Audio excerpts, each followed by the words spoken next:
Hey, what's up guys? It's Nick from fixture here with yet another answer to yet another question. Now this question doesn't necessarily have a name attached to it. My family members asked me this particular question when we were watching the All Blacks in South Africa the other week, enjoying a pizza and a couple of beverages, and just generally enjoying each other's company and watching the rugby. Now, my wife is South African, so the draw didn't really help me there in terms of bragging rights in the household, but hopefully we'll get them back when the World Cup starts in a few short weeks' time. But the question I was asked was, my mum turned to me and she said, this is quite a brutal game. And it's like, well, yeah, you've been watching rugby your whole life, Ma. You grew up in this country. Surely you knew prior to this particular fixture that rugby can be a fairly violent game, and there's a lot of contacts, a lot of hits, there's rucks, there's mauls, there's a lot of physical contact with the opposition. And she said, yeah, but my question to you, Mr. Sports Scientist, is, do they train this way? Now, yeah, they probably do. There's probably tons of training sessions during the week where there is contact, and they would be referred to as heavy days or high intensity training days. And we have high and low days. So when we design our microcycles, microcycle is a subphase in periodization. I've discussed periodization before. Click the link, check the video. The microcycle is a subphase, and that's our training week, typically 7 to 10 days, depending on how soon your next fixture is. And within the microcycle, we wouldn't want to have consecutive high days or consecutive low days. We want to incorporate probably alternative days, so it might be a light day. A light day might be something where it's a little bit more tactical, a little bit more technical. Maybe there's a little bit of tempo running involved. And then the training content during a high day or a heavy content day, that would be the contact stuff. That would be the physical stuff, the rucks, the mauls, scrimmaging, scrum work. And from a resistance training standpoint, that is when they would be lifting heavy, maybe working on some power-based stuff.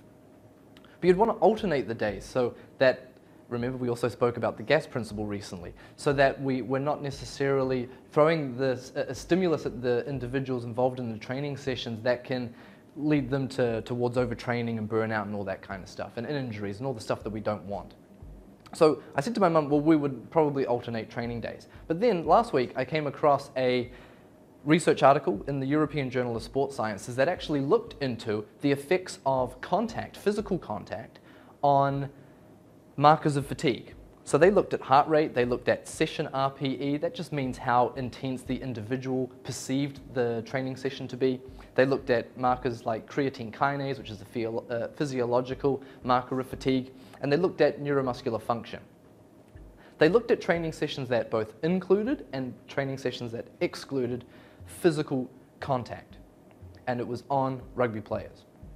When you exclude physical contact during a rugby training session, they found that running intensity was increased, they found that running distance was increased, and they found that with respects to fatigue, there was a reduction in lower body neuromuscular function. Now you would expect that, you would anticipate that, because obviously with running, and in that training session they were running a lot, the lower body is going to be worked excessively.